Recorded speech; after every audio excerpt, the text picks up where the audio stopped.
On today's show, we talk about real estate stuff. Stick around.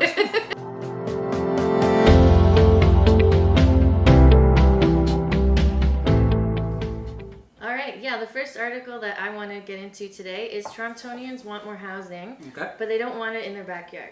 Okay. So, obviously poses a little bit of a problem, seeing as Always we don't does. have a lot of space in Toronto. So basically, here's what the situation is.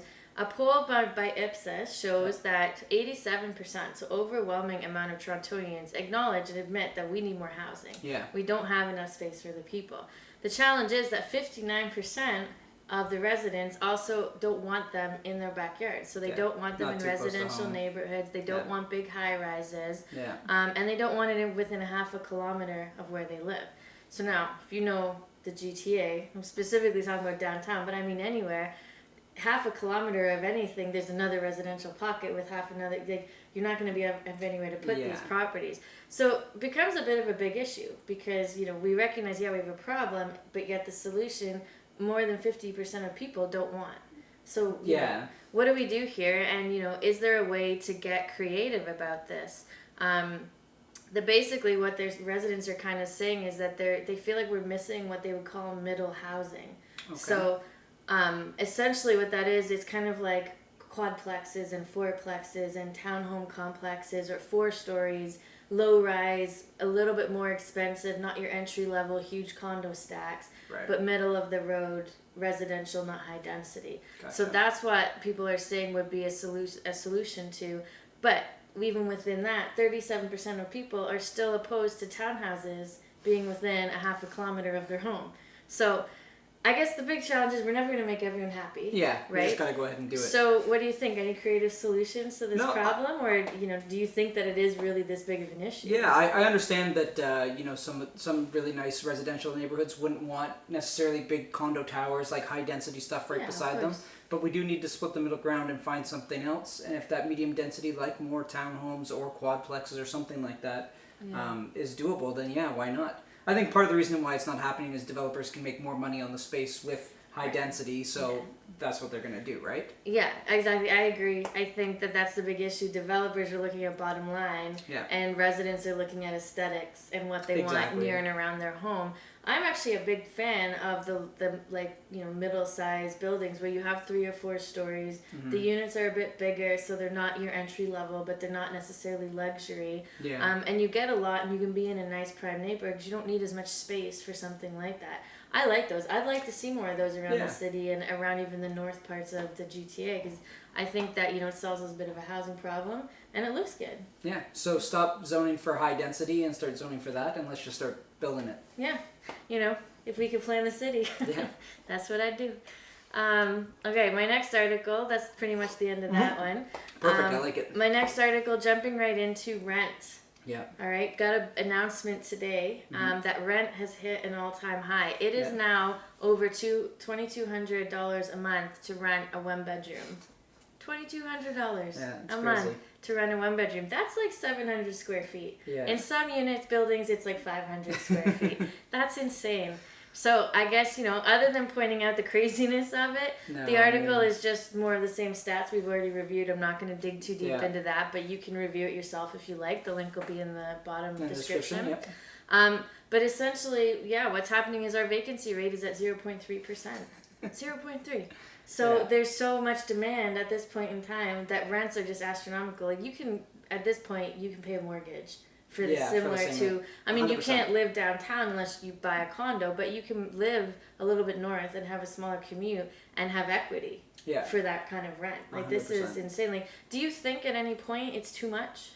Yeah, I think that point was a while ago, but it makes sense with the rising house prices.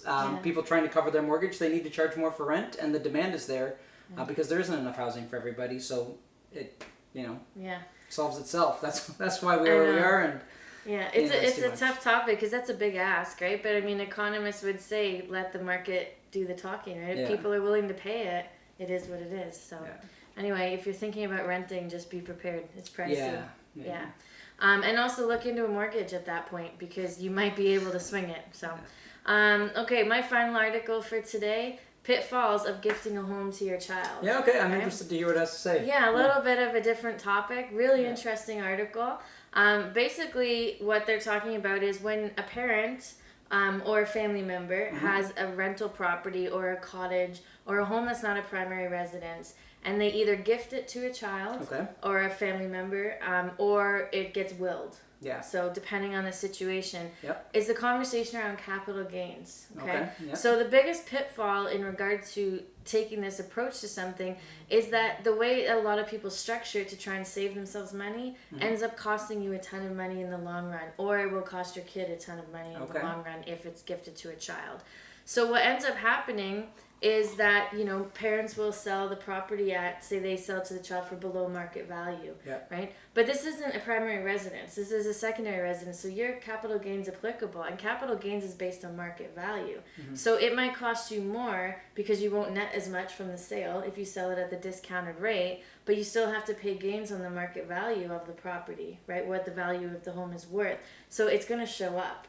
You're still going to have to cover that money, right? On top of that, if you do what a lot of people do and they say, hey, we're going to transfer it to you for $1. Yeah. And that we see that all the time, and same between spouses, things like that.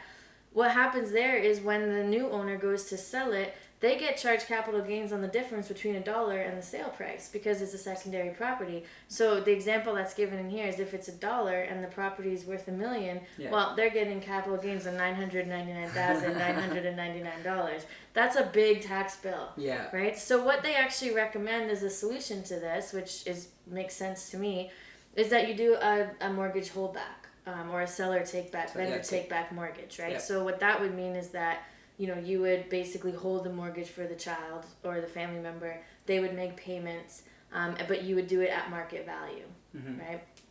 Whether you gave them an allowance and you figure that out in the numbers on your own, I guess you could sort that out. But the reality there is that then the capital gains is only going to be from the purchase price to the value of the property when they sell it. So you're going to save a lot. Or if you sell it, you know, you're not getting dinged that big number as well, right? Because when it's gifted, the capital gain carries over. Yeah. Right? Yeah. So, really interesting, I thought, anyway. Yeah, I think that's a great thing for people to know. Yeah. That's very important. And as always, like, you know, consult with an accountant, make sure that everything's being covered on that. I was just going to say that. Obviously, you know, talk to your lawyers, talk to your accountants, get clear on the situation. There are different approaches you can take. Yeah. This is the main one that's recommended, is just do the vendor take back mortgage. And, you know, don't be quite so generous because it will cost you a lot of money, essentially. The only other thing they really reference in here is if it is a will situation, they talk a lot about, you know, the family battles over, you know, the money or one child may be getting more than the others in those issues. It's written by a lawyer, so they've seen a lot of this stuff. So what they state is, you know, make sure everything is clearly written out and outlined in regard to what the value is of the property and all that stuff. So it's clear. Yeah. So if there are any issues, it's very simple and straightforward. It's just about the numbers at that point. So yeah. So any thoughts on that or? No, I mean it's pretty clear. Yeah. I like it. Good to know. And I think people do run into these situations a lot more often than you ever really hear about in the news and stuff like that, because it's always behind closed doors family stuff. So it's great that it's being talked about. And it's good to know, need to know information if you're thinking about it. If you're thinking about doing it to help make it easier for your child to get into the rental or the property market, consider the fact that there are bigger issues there and ask questions. Right, go to your realtor and get the full picture before you do anything. Exactly. Yeah. Cool. So that's your 3? That's my 3. All right. I got 2 to talk about today. First, I want to talk about CREA, which is the Canadian Real Estate Association.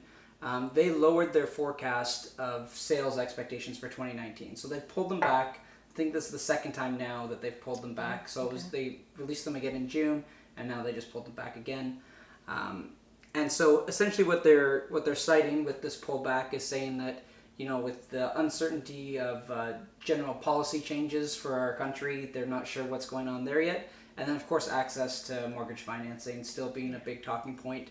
And with the idea that there might be another rate increase coming up in October, that it could just be a little bit harder for people still, and we're not going to see as many sales as we were originally thinking we would. Okay, interesting. Kind of makes sense that could be a cause for an adjustment.